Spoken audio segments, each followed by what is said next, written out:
Hello, friends. This is Dave Hurwitz, executive editor at ClassicsToday.com, here with the absolute best. Of course, I only talk about the best and the worst. Recordings of Tchaikovsky's Symphony No. 4. Now, this is a tough piece to pull off. It really is. It's quite a challenge. You'd think, because it's played so often and everybody loves it, and you know, the finale is kind of, well, sort of crude, let's face it, in a good way. I don't mean in a bad way, but I mean it's just sort of like fun and noisy, that it would all come off just beautifully. Well, it doesn't. And the reason it doesn't is because conductors screw with it. This symphony is the locus classicus for conductors who can't keep their disgusting, filthy, sticky fingers off of the music, particularly in the first movement. Now, the most disgusting and the stickiest was Stokowski, whose performance is just the acme of perversity. And I've done a separate video on the Stokowski Tchaik 4, which is unbelievable. I mean, it's insane. Whether it's on Vanguard or the one on Music and Arts, you got to hear that. For everything Tchaikovsky did not write, it's simply astonishing. It really is. But we're not talking about Stokowski here. He is sui generis. You either love it or hate it because it's just so grotesque. I'm not talking about conductors who are necessarily grotesque. I'm talking about conductors who are just stupid and boring, usually together. And the result is that there are so many bad performances of this symphony. And it's a shame. It really is, obviously, because it's a magnificent symphony, number one. But number two, it can't fail to please if you just go where the music wants you to go. And it's not like a secret. It's not like Tchaikovsky is hiding his emotions somewhere or there's a hidden message. No, not at all. There's a fate motive, which is obviously fate. The opening brass fanfare, it's like, oh my God, what's that? Yeah, exactly, that's fate. And then the first movement is all passionate intensity and wistful melancholy. And you know where the passionate intensity is, it's the first subject. And you know where the wistful melancholy is, it's the woodwind's second subject. And the development is full of drama and surging, heaving extremes of expressive intensity. And the coda is tragic beyond belief. So what's the problem? The problem is that conductors feel the necessity not to emphasize what Tchaikovsky wants to emphasize, but to show the world how much smarter they were than Tchaikovsky is. And we don't want that to happen. We just don't. The second movement is a beautiful song for the oboe with a lovely middle section, gorgeous melodies. The third movement is that amazing pizzicato scherzo where the strings play pizzicato throughout.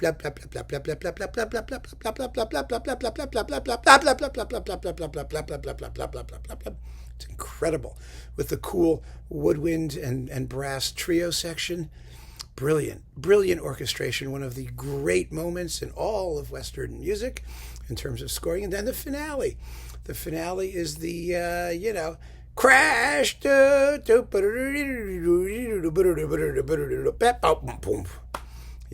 And then there was the folk song second subject, which is often set to obscene words by various orchestral musicians. I'm not going to tell you what they are, but trust me. And this was the symphony that I performed, by the way, where I was wearing my fabulous old-style tux with cufflinks, and I was playing cymbals in the finale. And the finale, I mean, they go crazy. It's cha-cha-cha, cha-cha-cha, cha-cha-cha, cha-cha-cha, cha-cha-cha, cha-cha-cha, like that, And I was bashing and smashing away, and I hit my last crash and looked down and found out that all of my studs had popped out, and I was completely bare-chested. That was a moment. It really was, believe me. It's just a great piece. And I get so pissed when conductors blow it, as they so frequently do.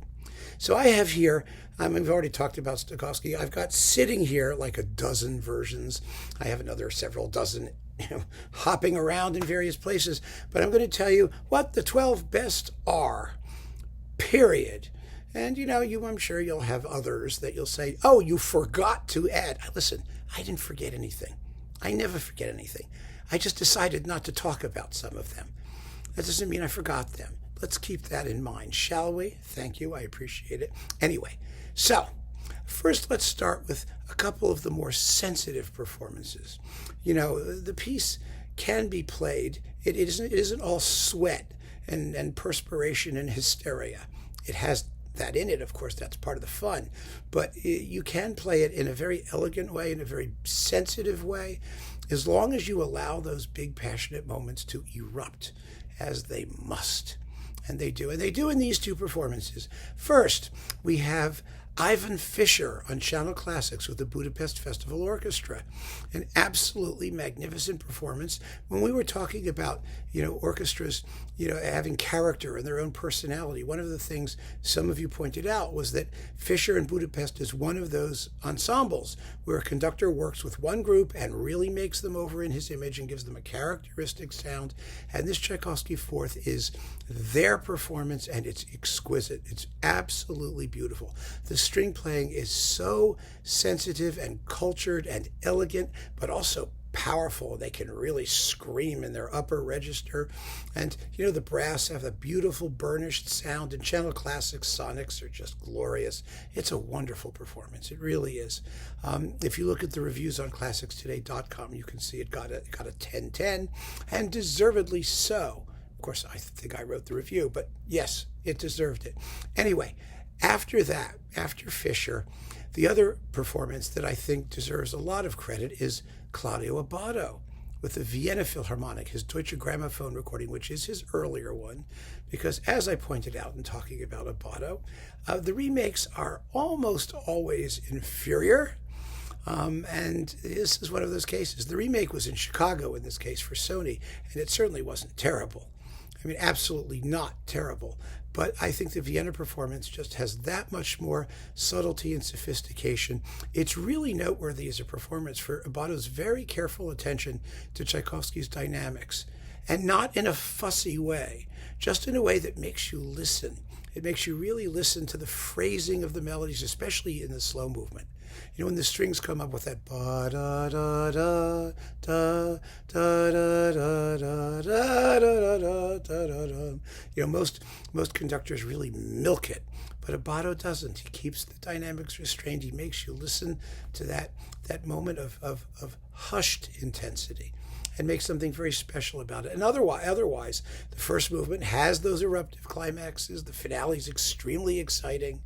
It's a very, very fine performance. It's one of the best things Abbado did in Vienna. It really is. So those two are the ones to start with. And I have the Abbado is in the Abbado Vienna box, and Fischer's is somewhere, I don't know. I think it's in the overflow room. So, you can only keep so many dozen versions of any one work with you in your one-bedroom apartment in Brooklyn. So you'll have to bear with me. So I got photos of the covers, and that's what they are. But all the others I have sitting here. So let's continue, shall we? Next, okay, Maris Jansons with the Oslo Phil. This was the set of discs that put Jansons and Oslo on the map. Now, the first recording that did that was his fifth, which is also splendid. Not all of these are equally fine. They really aren't. But 4 and 5, those were the ones that were really, really terrific. Jansons was a, Mravinsky protege.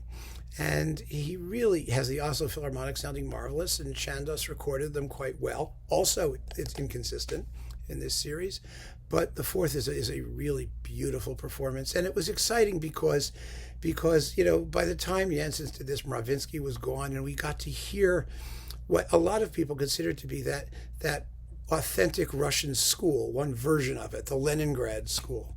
We have the Moscow school coming shortly, believe me. But, that style of conducting, that lean, tensile strength, quick tempos, and a lot of virtuosity, and a lot of just no nonsense vigor that really propels the music along. And it's a beautiful performance. It really is. So Jansons is worth considering on Chandos. Next, the opposite, the total opposite.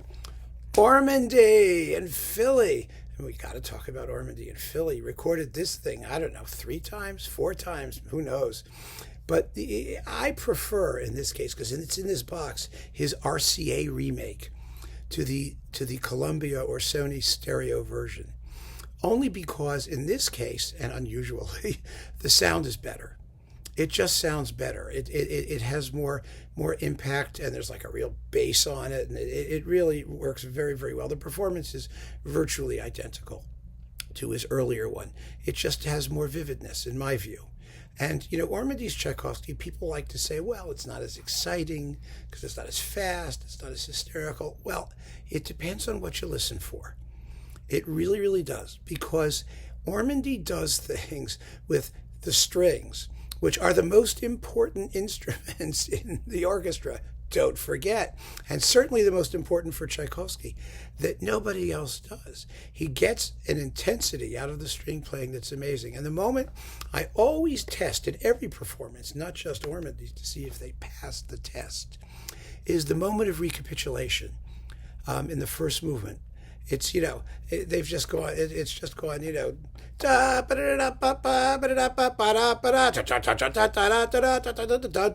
it goes, it's doing that. Then the strings come in,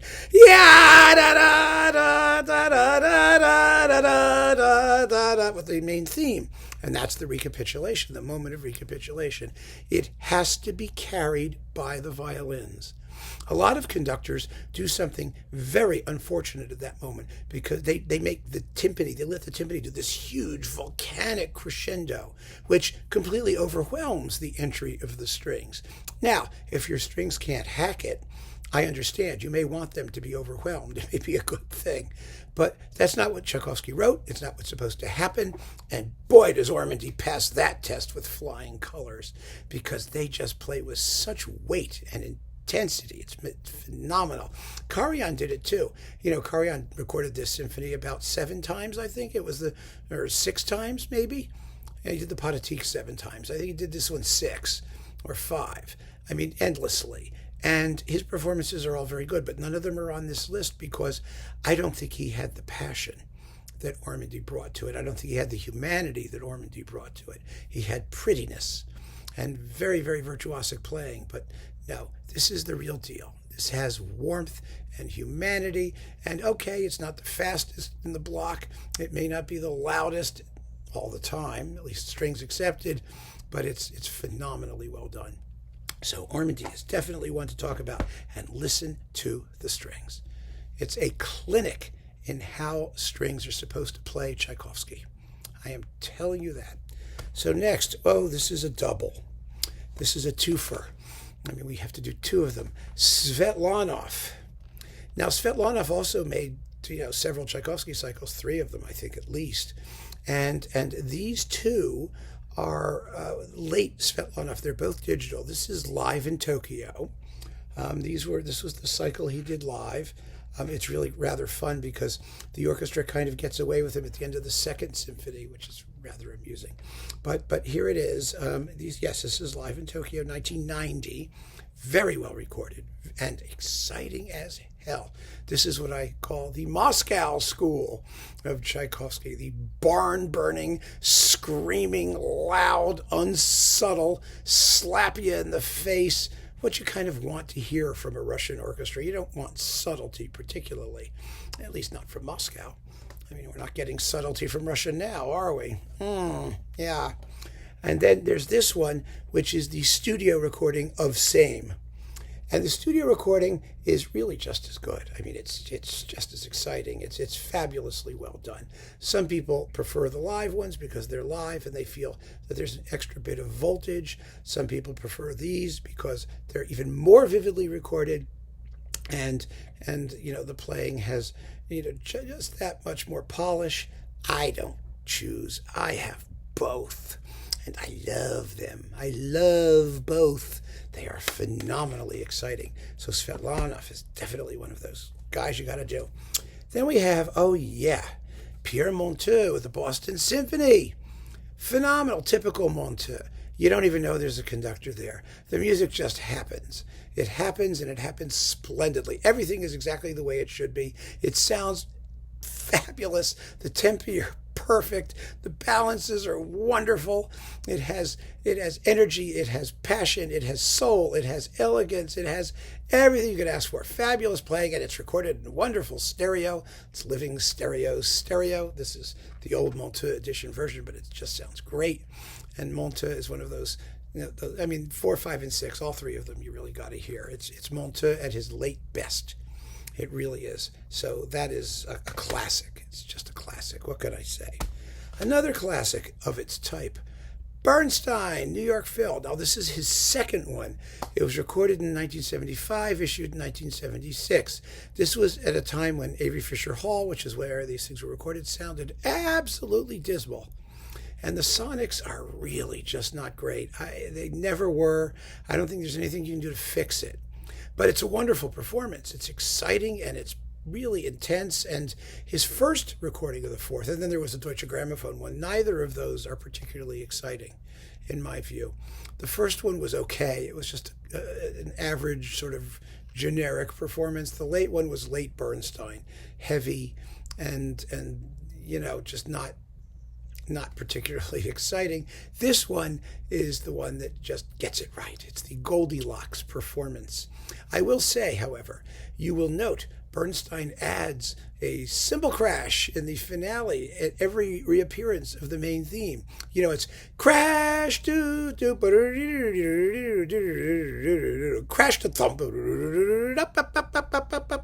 there's no cymbal there. It's bum, bum, bum, bum, bum, bum, bum, the second time you hear that. No, here he puts the cymbal crash in, so there's one with every appearance of that phrase.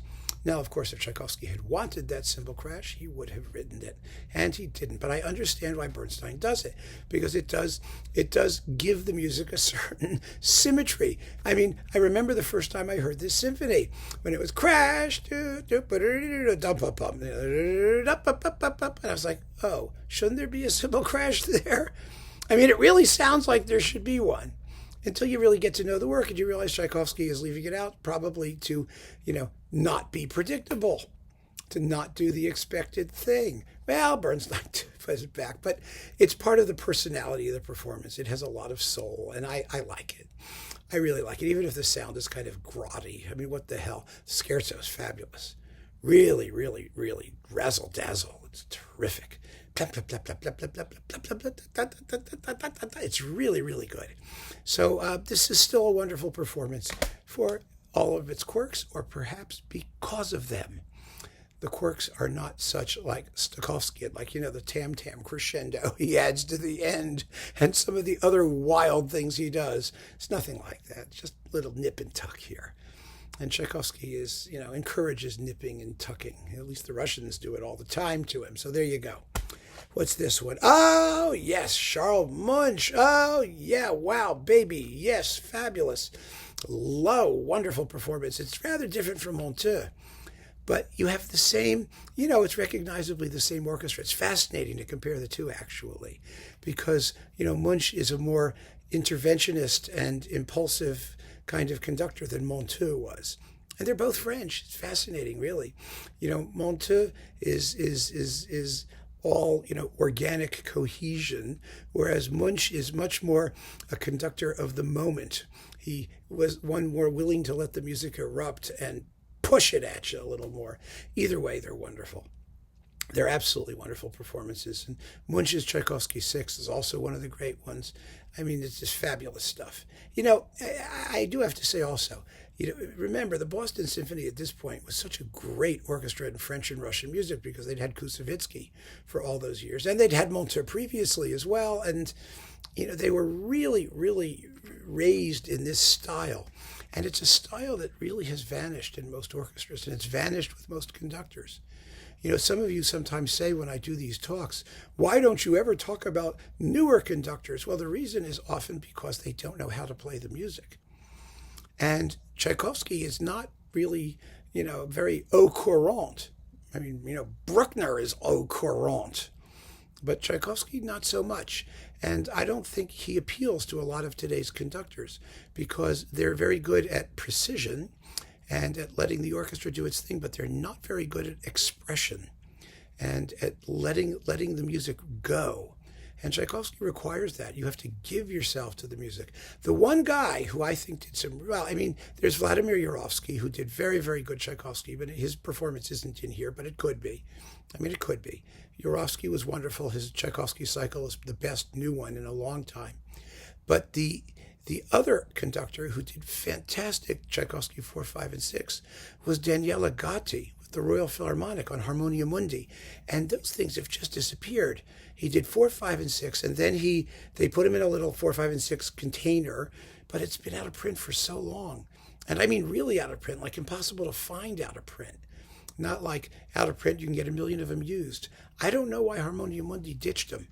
I really don't, because they were really, really fine performances. And I mentioned that if you see them come back out, get them. Get them. The 4, 5, and 6 are just wonderful, absolutely wonderful. But in the meantime, we were talking about Munch in Boston, weren't we? And there's a guy who understood romantic music, as so many of today's conductors seem not to. It's such a shame. It really is. Tchaikovsky is so great. And there was a time when everybody did it and did it well. It was hard to find bad Tchaikovsky. Now it's hard to find great Tchaikovsky. How things change, huh? Really.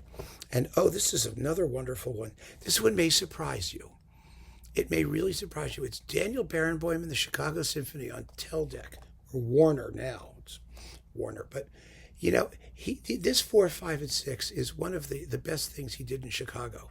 It's fantastically well recorded, and the music has incredible impetus and drive and passion, and it doesn't sound heavily Germanic or Wagnerian or anything. It just sounds like itself. And Chicago has a very good tradition of this. Schulte did a very good Tchaikovsky fourth, too. He was not a slouch in that music. But Barenboim's really surprised me when it came out, because I wasn't expecting anything. I was expecting to be bored, to be honest with you, and it isn't. It's not boring at all. It's a thrilling performance with razor-sharp orchestral discipline and wonderful, exciting climaxes, and it's really first-rate. Absolutely first-rate. So Barenboim is something to consider if you see it. Listen to it. You'll be very surprised. It's very, very fine. And then, of course, I'm down to my top 3. Oh, yes, the top 3. Markevitch. You know it. You love it. It couldn't be left out, could it? I mean, really. I'm trying, I hope you can see, to include as many performances as I can in this particular 12 to 15 that are not part of complete cycles. I want to get the singleton versions or the partial cycles. I want them to be included too, because I don't want to get through this ongoing series of Tchaikovsky Symphony's repertoire talks and have nothing but the same 6 boxes lined up for every single one of them. So there are many other versions in boxes that are not in this list. And I'm not even going to say what they are. All I can tell you is that I can think of about 6 of them off the top of my head that I've left out. I haven't forgotten them. They're not here because I really want to put together a list not only of top-notch performances, but of all the top-notch performances that you might not have noticed. Because nowadays everything is boxed up, right? But Markevitch is in a box. It's in the Markevitch box. It's in the Tchaikovsky cycle box. It's in the Phillips old Tchaikovsky orchestra music 2-volume edition. It's just there. And it's there because it's phenomenal. It's Markevitch with the LSO. It's that razor-sharp intellect that combines precision with passion, extremes of passion realized through tension, through rhythm, through phrasing, through careful dynamic gradations, through sheer propulsive excitement that never yields to sloppiness or laziness or routine. No. Markevitch is wonderful. It's a classic. It always has been since the day it was issued. So yeah, you got to go for Markevitch. And then, well, this one was always special. Muti. Muti with the Philharmonia. Right? This is with the Philharmonia. I hope it's still with the Philharmonia. Was it the new Philharmonia? No. It's Muti with the Philharmonia. This was one of the greatest things he ever did. Period. Now, Muti's legacy, as I talked about in the Muti discussion that we've had fairly recently about his 10 best recordings, I said the whole Tchaikovsky cycle belonged with his 10 best recordings, and it does. It's somewhat variable sonically, but generally speaking, much better than his average. He seems to have been a conductor who just didn't care what things sounded like, particularly, or his engineers didn't, or I don't know why. Because generally speaking, EMI recordings in London were very, very good. You know, Previn with the LSO, and even Barbaroli with the Philharmonia. I mean, they recorded these orchestras very, very well.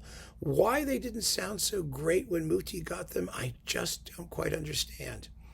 Maybe he had a preferred engineer who didn't do well. I don't know. But these Tchaikovsky symphonies sound very, very good. And this fourth is dynamite. Absolute dynamite. It has all of the intensity and passion you could ask for, but with careful attention to what Tchaikovsky actually wrote. Damn it, that's what you need to do. You need to trust the composer. I mean, Tchaikovsky didn't trust himself. That's true. He hated everything he wrote as soon as he wrote it, except for Sleeping Beauty. That he loved. But basically, he still knew more than most conductors know. He really did, and he knew what he wanted. And if you look at a Tchaikovsky score, people pay so little attention. I know I'm digressing, but I have to. People pay so little attention to craft, especially when it comes to romantic composers and Russian composers. But there's so much craft went into Tchaikovsky's writing. His precision, his notation was so precise. Unbelievably precise. Gunther Schuller gave one of his demented chapters in The Complete Conductor over to Tchaikovsky about how Tchaikovsky actually insisted on, 12 different dynamic gradations from F, F, F, F to P, P, P, P, P, P, P, and expected everyone to follow them all to the letter. I mean, I don't think that's true. I think there is a certain amount of exaggeration in there for the sake of the romantic expressive point. But even so, I mean, Tchaikovsky's writing is incredibly, incredibly precise, and it needs to be honored as such. I mean, he was one of the few composers, and I know some of you out there who watch these things who are timpanists will know, he always indicated tremolos with at least 4 or 5 tails on a note. So there was never any question about whether a tremolo was a tremolo or whether it was supposed to be measured notes. That is an unmeasured tremolo where you just do a roll, or whether you're supposed to actually count and go, Some conductors don't care. It didn't make any difference to them. They're not very precise. Tchaikovsky was incredibly precise, always in details like that. His string articulation, the violin bowings, all of the things, the accents, he was amazingly, amazingly precise. And his music sounds fabulous when you honor those details. And Muti manages to honor those details without ever becoming a micromanager about it. He does not allow the music to turn fussy. It's always beautiful and natural and exactly what it should be. So this is a great Tchaikovsky Fourth, absolutely great. And it belongs in every Tchaikovsky Fourth collection. Believe you me. So there's that one. And last but not least, however, you knew this one was coming from the very beginning. It's Mravinsky and Leningrad, the DG in stereo. Now, Mravinsky's 4, 5, and 6 are classics. I mean, this is the 4, 5, and 6 box. They are classics. They are insanely classics. The playing is of unbelievable precision. The tempi are unbelievably quick, at least in the finale. Let's put it that way, where it's just head spinning. It's a combination of speed and precision that's terrifying, absolutely terrifying. I am not as big a fan of his other performances in this set, I have to say.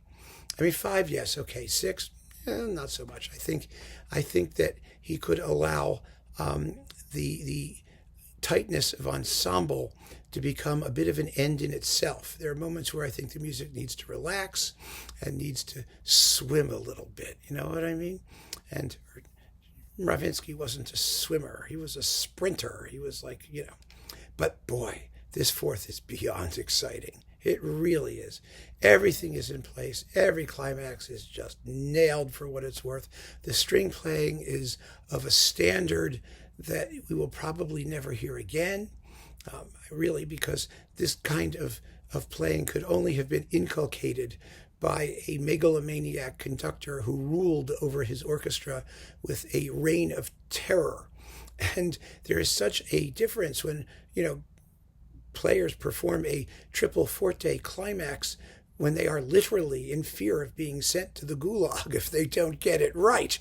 I mean, that's the kind of intensity he gets from these performances, and they are exceptional. They really are. I mean, whether you like them as much as I do or not is irrelevant. You have to give them credit for being absolutely extraordinary. And this fourth is, I think, the highlight of the three. It's just a new way of listening to the piece. It really, really is. And for that reason, it is my however choice. Not that I don't love all the rest of these.